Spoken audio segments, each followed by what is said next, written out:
சிவபெருமானையே துரத்தி சென்ற அசுரன் பற்றி தெரியுமா? முன்னொரு காலத்தில் மிருகாசுரன் என்ற ஒரு அசுரன் சிவபெருமானை நோக்கி பல ஆண்டுகள் தவம் இருந்தான். ஆனால் சிவபெருமான் அவனுக்கு காட்சி அளிக்கவில்லை. இதனால் கோபம் அடைந்த அசுரன் தன்னை மாய்த்துக் கொள்ள எண்ணினான். அந்த சமயத்தில் சிவபெருமான் அவன் கண் முன்னே தோன்றி, மிருகாசுரா, உன் தவத்தில் நான் ஆனந்தம் அடைந்தேன். உனக்கு என்ன வரம் வேண்டும் கேள் என்றார். மிருகாசுரன், நான் யார் தலையில் கை வைத்தாலும் அவர்கள் உடனே பஸ்பம் ஆகிவிடும் என்று வரம் கேட்டான். சிவபெருமானும் உடனே தபஸ்து என்று அவனுக்கு வரம் அளித்தார். ஆனால் மிருகாசுரன் சிவபெருமான் நினைத்து கூட பார்க்காததை செய்ய துணிந்தான். வரத்தை சோதித்து பார்ப்பதற்காக வரம் கொடுத்தவர் தலையிலேயே கை வைக்க எண்ணினான்.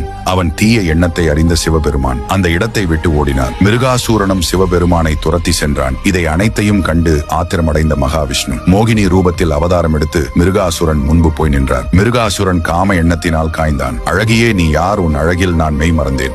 உலகத்திற்கும் நானே இப்போது பெருங்கடவுள். என்னை மணப்பாயா என கேட்டான். அதற்கு மோகினி, எனக்கு ஒரு குறிக்கோள் உண்டு. என்னுடன் நாட்டியமாடி யார் என்னை வெல்கிறாரோ அவரைதான் நான் மனம் முடிப்பேன் என்றார் மிருகாசுரனும். இது என்ன விஷயம்? நான் உன்னுடன் நடனம் ஆடுகிறேன் என்று நடன போட்டியில் கலந்து கொண்டான். போட்டியின் ஒரு கட்டத்தில் மோகினி தனது சுண்டு விரலால் தான் தலையினை தொட்டாள். இச்சையில் மூழ்கியிருந்த மிருகாசுரன் என்ன செய்வது என்று அறியாமல் தான் கையாலே தன் தலையை தொட்டான். அந்த நொடியே பஸ்பமாகி போனான். உங்களுக்கு விஷ்ணு பிடிக்கும் என்றால் ஓம் நாராயணா என்று கமெண்ட் செய்து நமது சேனலை ஒரு சப்ஸ்கிரைப் செய்து கொள்ளுங்கள்.